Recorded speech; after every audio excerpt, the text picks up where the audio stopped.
And then really what we're looking from you guys is some direction. We'd like to know if you have strong feelings one way or the other, or if you just want us to go forth and spend some money to determine what the best look is. So that's kind of what we're here today to do. Hopefully I won't talk too much. No, I know I'll talk too much, so it doesn't matter. So we'll just move on. All right, so this is me. I just want to start, since we have never met and COVID has made this probably the weirdest job I've ever taken over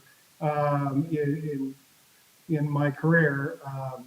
I'd just like to start with who am I, so that you guys can at least have an idea of who's running the transit agency right now. So I am a third generation Oregonian, maybe fourth, I don't know. But my parents are from Oregon, my grandparents are from Oregon. And I actually was born and raised in Oregon City, well, Beaver Creek, and then we moved to Oregon City, where I grew up. And I graduated Oregon City High School. So I'm from this area. I've been from this area forever. I always tell myself I'm going to move. That hasn't happened. So here I am. Anyway, I graduated and then I went to school and I studied water quality technology at Clackamas Community College, and I graduated with a degree in that. And I interned at the Canby wastewater plant under Darvin Trammell at the time. And then I went out and I got a license to be a water plant operator. And for the next 3 years of my life, I actually worked for Canby Utility. And I operated the Canby water treatment plant under Earl Swaggart Jr. and Dirk Borges was our director at the time. I did that for about 3 years. And then at the age of 27, decided I wanted to see what else is out there. And I went into telecommunications at just the wrong time in history. I perfectly timed it and took over took a job in a company called Electric Lightwave in Vancouver with my father. He was a telecommunications guy, and the dot-com era took that company out fairly quickly. I was there for about 2 years, just in time to get laid off. Anyway, I got laid off and I started looking for work, and I ended up driving bus at TriMet part-time while working several other jobs. And that's kind of where my transit career began. I drove bus for about 5 years, and then I moved into the assistant manager role, managing bus operators.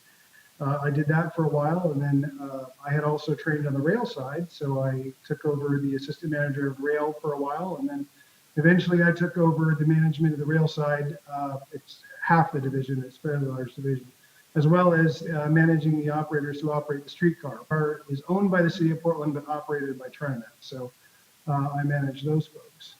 I did that until about 2017, decided it was time to go back to something a little bit smaller. It's a smaller organization. So I moved to Columbia County. Well, I didn't move. I lived in Damascus, as I still do. I drove to Columbia County and I worked there for about 2 years as their director. And they had some interesting challenges when I took over that organization. It was about $400,000 in debt. Their contractor had just given notice. The state had held all their grants due to financial issues. And that was just the first day. So I ended up having to basically rebuild that system as best I could. It doesn't have any local funding. It's 100% grant funded. And I spent the next near 2 years doing what I could to solve their financial issues. Unfortunately, the voters were not interested in funding it. So we made the decision to further cut service, which meant cutting staff. So I was all poised and ready to let one of my staff members go when Julie called me and said, "Hey, I'm retiring. Would you be interested in applying for this job?" And so I did. And so here I am. So I started in March 9th, I believe it was, just in time for COVID to jump in and change everything. So that very interesting. I talked to Julie periodically. I told her the other day, I said, "I'm doing a great job." I said, "We're collecting zero fares. Our ridership has dropped by about 50%. So I said, I'm really taking care of this place." So anyway, so that's just a little bit about me. That is me in that picture. I did put a picture of myself. I debated not doing it. In fact, I'm wearing that very shirt today. So just so you know, that's exactly what I look like. So any questions so far? No? Good. Or I'm not listening, one of the two. All right, so why are we here today? We're here to talk about our current location. Now, just to be clear, the property was purchased before I got there, so I'm not as familiar with the history. So I'm going to have Amanda come up in just a minute and talk about the history. But why even move in the first place? Well, there's a couple of reasons. The first is we've outgrown our location. We have inadequate parking and inadequate training spaces. We are technically allotted 7 parking spaces in front of the building, and that's not enough for the drivers and staff that need to move the buses around. Our parking lot in the back has space for about 15 buses, and you'll see on the 19th, I'm going to add about 3 more to that, our current bus fleet, bringing us, 5 more to our current bus fleet, bringing us closer to 18 buses. So I'm going to have to rearrange that lot. We don't have enough space for training. We have a place that people can eat lunch, but no real training space. And we don't really have a good place to wash buses. We have a hose and a pressure washer, and that's the best we can do. Additionally, we're paying about $46,000 a year in lease costs that are just going to lease this building.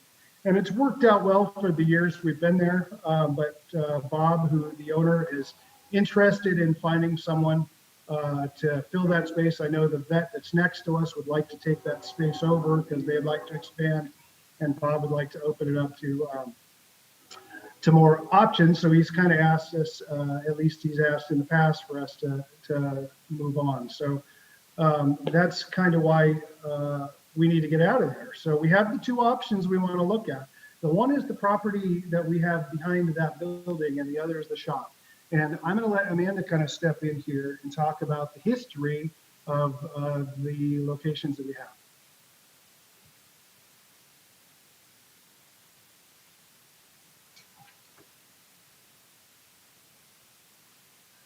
So I can make this fairly brief. For several years, the transit department was housed in a little green building. A lot of people will remember on 2nd Avenue where the Dahlia currently sits. Approximately 2013, 2014, the city had looked at an opportunity to build a new public library on 2nd Avenue, also where the Dahlia is right now. So during that planning stage, we were trying to figure out if the library moved out of the old library space by Waite Park and into a place on 2nd Avenue, can we and how would we relocate the remaining administrative staff into the old library space, which was going to be renovated to city offices. During those conversations, it was determined that the space was not large enough to bring in administration, finance, development services, transit, municipal court, etc.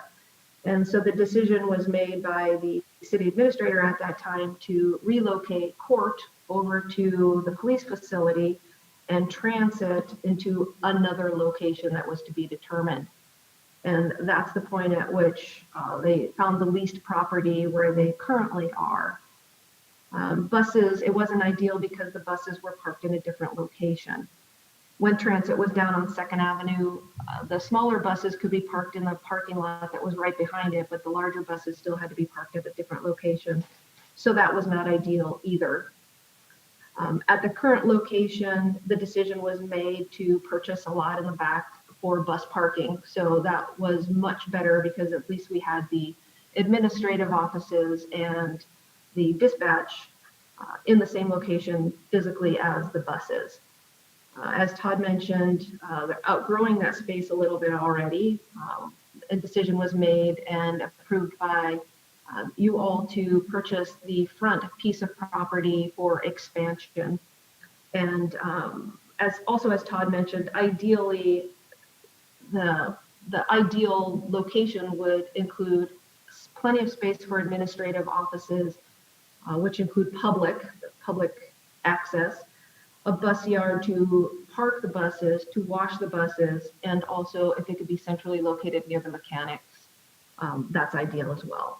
So that's just a little bit of history of how we got from 2nd Avenue over to where we are now and the position that we're in now with space requirements. And so I'll hand it back to Todd. Thank you.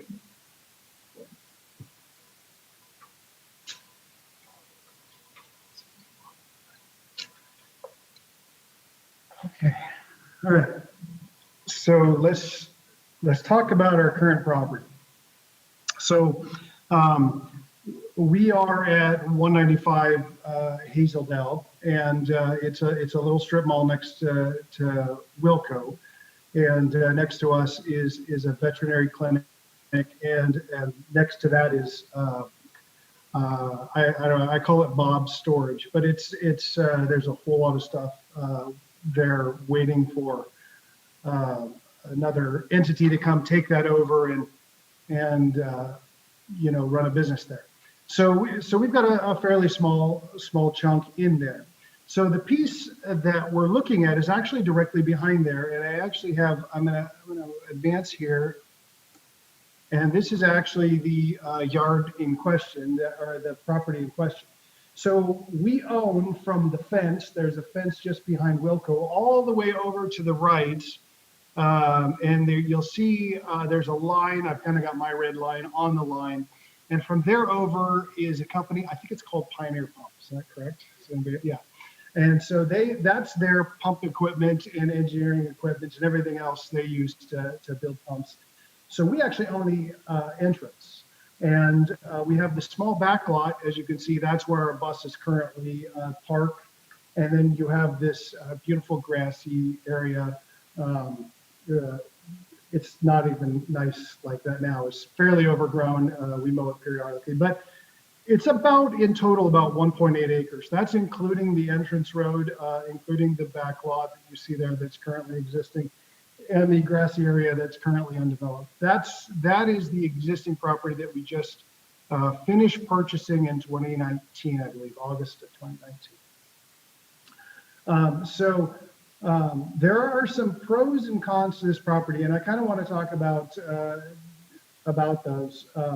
Some of the pros of this property is it's in a fairly decent location. It's fairly easy to get out to the highway from this location.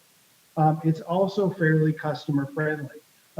You know, it's right there near Wilco. It's easy for people to come up and get to it. It also allows for it's about 1.8 acres, so we have a lot of room to figure out exactly how things are going to fit in there. Once you put the administration building in up front, you would have room to expand the back lawn a little bit, and then that should give you a pretty decent setup. So it's in an ideal location for those type of things. It also means we don't have to move very far. We're right behind where we are, so most customers who know where we are now can find us fairly easily. There's some pretty serious downsides to this property, though. One is that we are sharing currently a location with Pioneer Pump, and they do use our exit.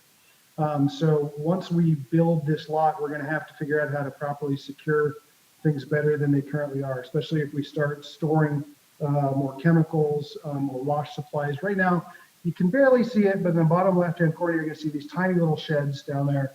And that's right now where we store our DAF tanks and some of our wash chemicals. But once you get to a little bit larger facility, you're gonna have some larger storage tanks. So security is going to be a bit of an issue there. And then probably the biggest problem we have is the mechanics are nowhere to be found in this area. They are on territorial. So anytime we have a bus issue, they have to come pick up the bus, take the bus back to the shop. And that takes a lot of their time. It also means if we have something fairly simple, such as headlights or windshield wiper, or something that needs to be fixed, and it really doesn't going to take very long, we either have to haul the bus over there or they have to come to us. And again, we're losing more time. So not having mechanics close means that there's repairs that could easily be done or quickly be done. And instead we're shuffling things back and forth. The other thing, as of today, and we're working on rectifying this with the fleet tech position, but as of today, the transit coordinator is doing all the DEF filling and actually quite a bit of maintenance work, which really is not a transit coordinator function. It really should be a maintenance function. The maintenance tech should be filling wiper fluids and should be filling DEF tanks and should be fixing things like pull cords or video. But because those things take small amounts of mechanics time, and because we don't want mechanics having to run back and forth, the transit coordinator has been picking up that task. That'll be helped with the fleet position, but at the same time, that fleet person is still going to have to be running back and forth, and I suspect that we're going to monopolize at least 50% of that fleet time, if not more. And then when you add in the time they're going to be going back and forth, that's one of the biggest issues we have is in this location is the consolidation issue. So that's this existing property here. The other thing is, anytime you have a property like this, as nice as it is, it means it's not on the market for other folks. So it means you're not getting any tax roll out of me. I know you could try. So I've just sort of listed what we just talked about here. Do you have any questions about what I've said so far? All right, so let's talk about the city shop, because to be honest with you, the city shop was not something that I knew about until I'd say May. No, April. April is about when Julie left, and she talked to me about the city shop. And she had mentioned that Cub was leaving, and there was at one point the thought about putting it over there, so maybe we should look at that. So the city shop is about 5.5 acres. It's already owned by the city. It's already the location of multiple city services. So there's a thought that this moving transit there would actually help consolidate city services into one place. It's also a large enough property that we could move us in there with and still leave plenty of space for everybody else. So the city shop, as you guys are all very well aware, is located just off Territorial on North Redwood.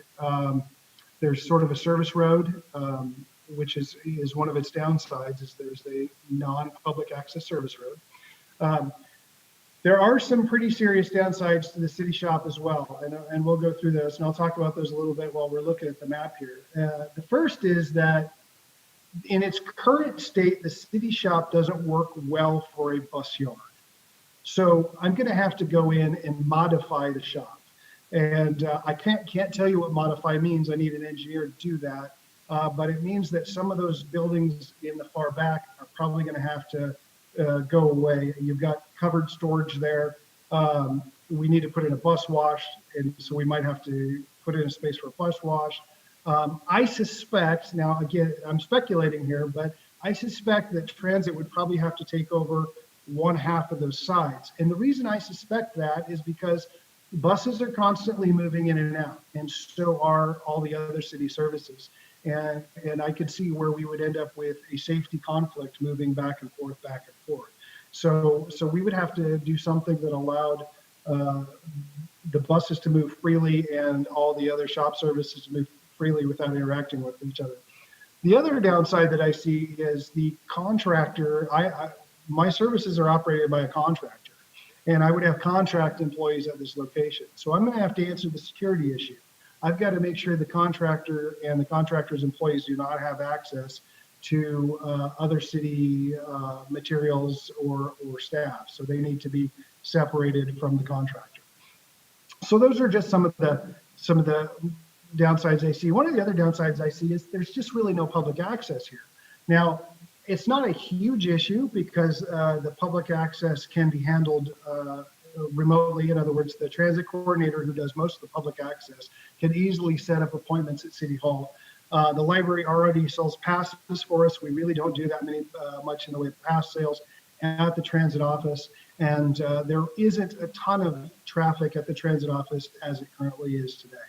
So I don't see that as a massive issue, but it is true that we wouldn't have public access at the transit offices anymore. On the plus side, we put the Hazeldale property back on the market. Hopefully somebody buys it and builds an awesome business there. We consolidate all the city into one area. And so all the city services are now on the city property. When we go to rebuild the facility, because transit's going to need to do some remodeling, we look at how we can remodel in such a way that benefits not just transit, but also the other city services. So if there's areas of the shop that need to be upgraded or modified, we look into doing those then. When transit builds a bus wash, that bus wash can be compatible with all the city vehicles, so the city vehicles can start to use the wash station as well.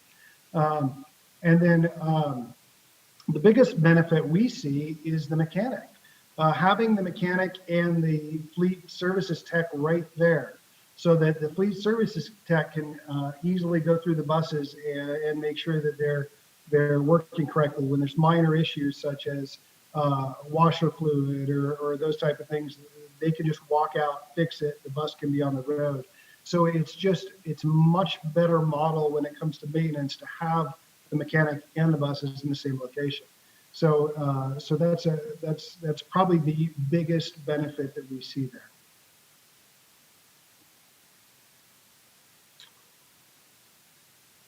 I think that's covered all those. I think I covered all those as well. So that's the main points I want to make. Not real long, but kind of what we're looking for is just your folks' thoughts on it. If we want to move forward and look at the potential options, then I'm going to need to pay someone to do an engineering evaluation at the shop. If that's just off the table, I still need to do an engineering evaluation to get the property ready because it's not ready. And then I could do both of those and then determine what the best fit is.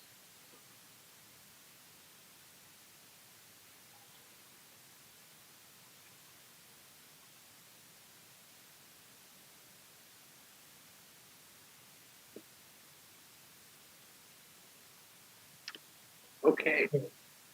Todd, thank you. Appreciate that. So a couple of questions that I have.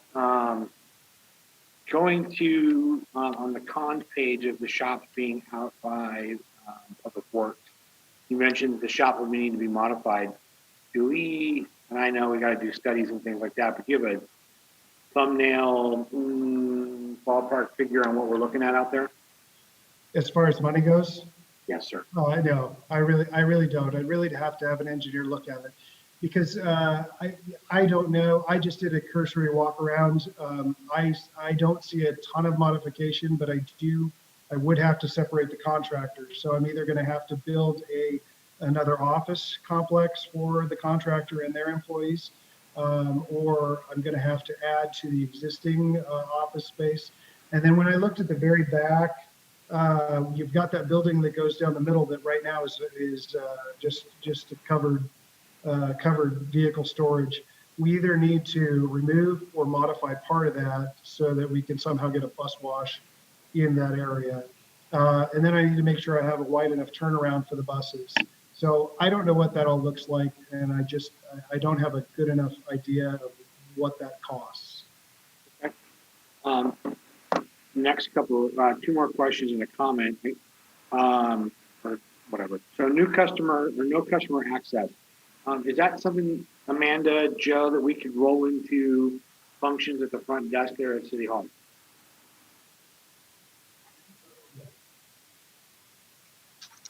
At this point, I would say everything we can consider. Okay, I can take that as an answer. Then my other two pieces have to do with expansion. There's talks amongst, well, looking down the future road here of water needs, water treatment needs. Does this hinder expansion out there for that kind of expansion of wastewater and or water needs that will, down the road here? Because I know Cub is looking down the road at what is that expansion going to look like, and then being able to tap into the Willamette and exercising our water rights there. How does that play into it? And then future expansion of the city, that's going to mean eventually probably more buses, and on the flip side, more from a public works standpoint in terms of equipment, staff, etc. Looking at the picture of the aerial view, I know we've got that tree line area forward is ours as well, correct? Which direction are you looking at? sorry, if I'm going to say that is south of the shops area, all that Yes. treated area. Yes. That is ours, correct?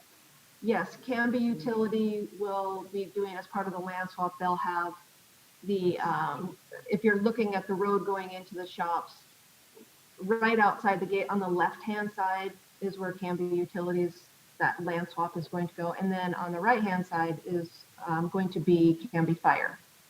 They're going to have their station over there, but yes. And just very briefly, all those questions you asked about expansion and everything at the shop are all really good questions and may not all be answered yet. I know we piled on a whole lot of information tonight, but really it just comes down to whether or not there's any interest in even exploring that option of the shops versus moving forward with the property that was purchased.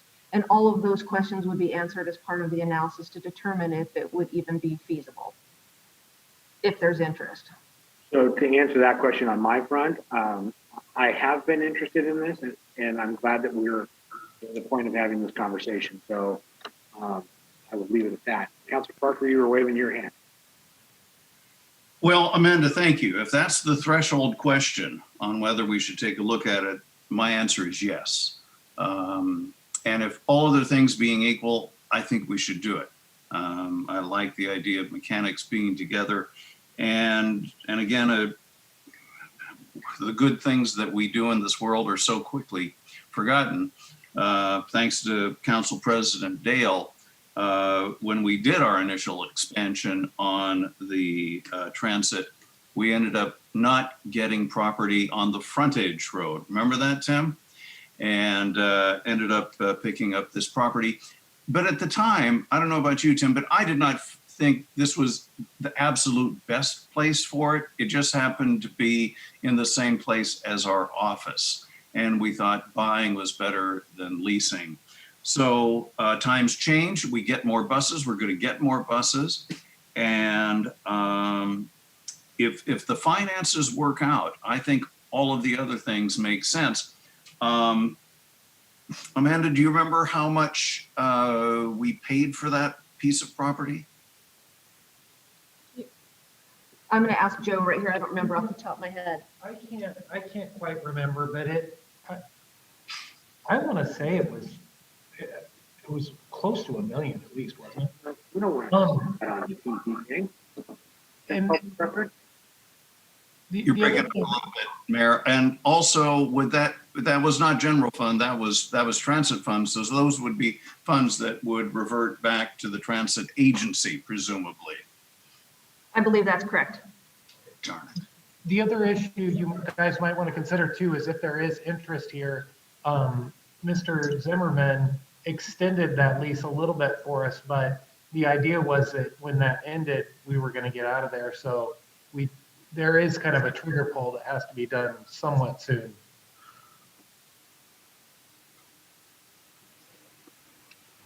Councilor Spring, you're raising your hand, or sorry.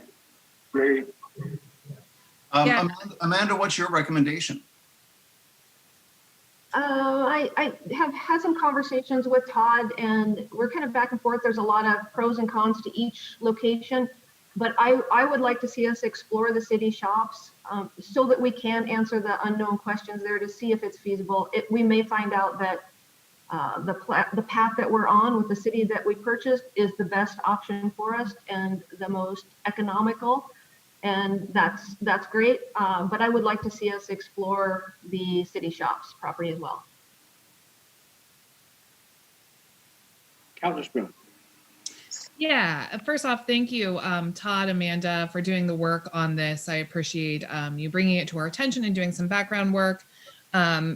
Like Councilor Parker, all things equal, I'm all for creating some government efficiencies. And if this saves fleet time or mechanic time, or contractor time just in moving things around, I'm all for it.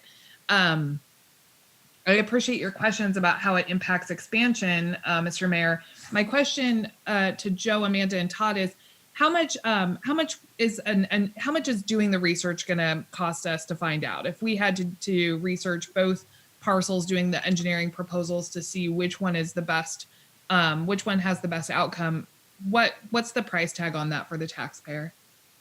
Great question. We haven't even gotten that far. That would be the next step to see what would it cost to explore these options. Okay. Todd's just stating that there is money in the budget to do that exploratory move. Okay. Then I'm all for looking into it, Mr. Mayor. Craig?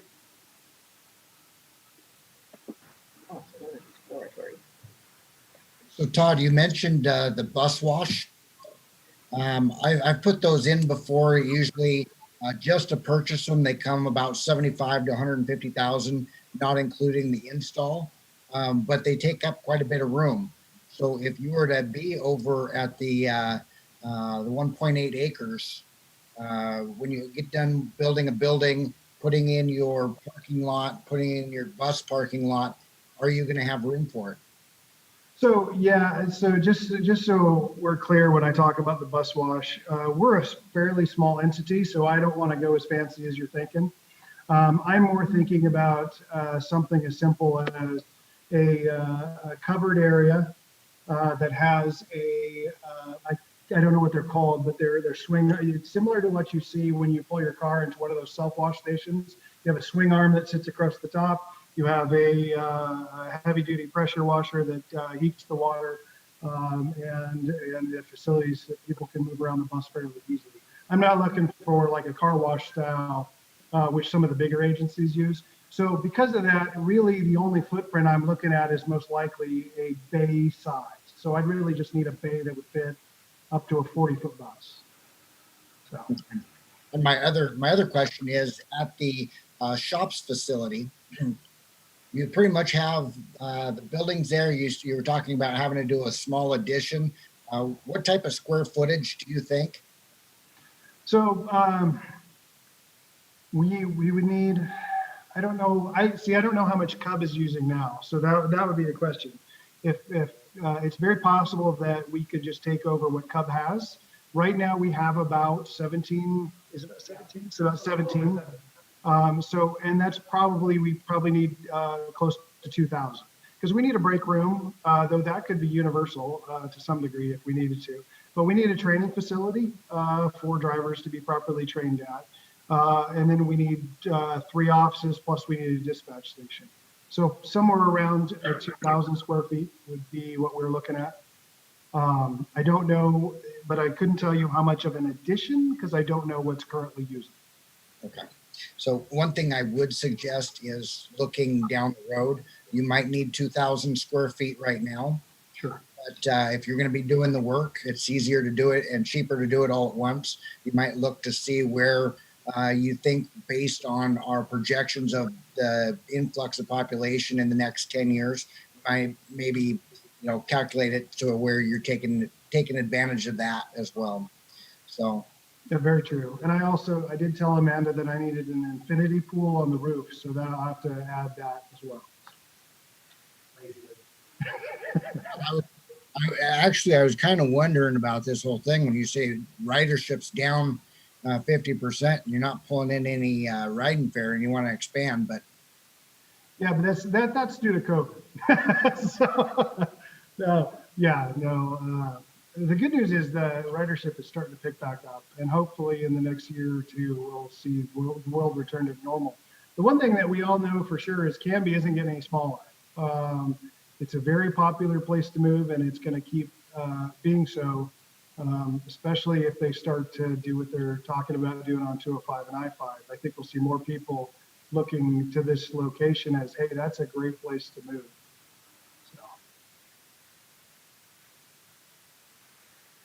Council President Dale or Councilor Berg, anything? Sure. In principle, I think it's a grand idea. We do need to invest in the engineering estimate so that we have an eyes wide open picture of the cost and how that will wash with whatever profit there might be out of the sale of the property to help recover that. Cub is also going to be vacating their square footage share of our common building, the office building. So that's something I'd like you to look at and consider. I know that having the private contractors causes some security wrinkles with that, but there is some office space freeing up. I don't know if you can use it or if that helps with the timing of building out transit devoted space, but there is some room there. And on behalf of Sean, do we know of any impact on the North Side Fire Station? I'm not picturing any. This is Joe Lindsay. They would share right now that common driveway, but other than that, it doesn't appear to, because they're on the other side of that driveway. Yeah, I couldn't picture anything either, except for the occasional bus and fire engine passing each other, but that happens with city vehicles today, so. And I was chatting with Todd here for a second in the back about, Julie used to talk about the different types of grants to try to build stuff. And he was saying that he thought that, you know, a renovate versus a complete new build, there's grants for both, and there's grants at all the different levels. So maybe if we get closer to this, he can start getting creative about how to make this work and improve everybody's using these grants. So yeah. Okay, well, Councilor Parker, something else? Oh, just my usual. And Todd will be looking forward to your recommendations for bus stops and bus shelters next time we talk to you.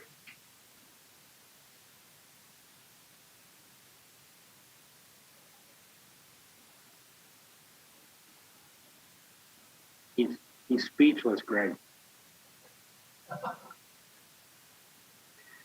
Okay. Any other questions or comments regarding this work session piece?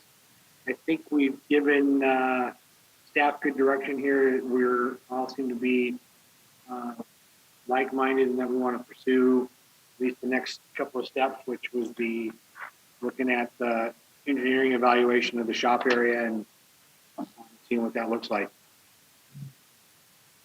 I think it's a great move. I think, yeah, there's a lot of upside to this for sure.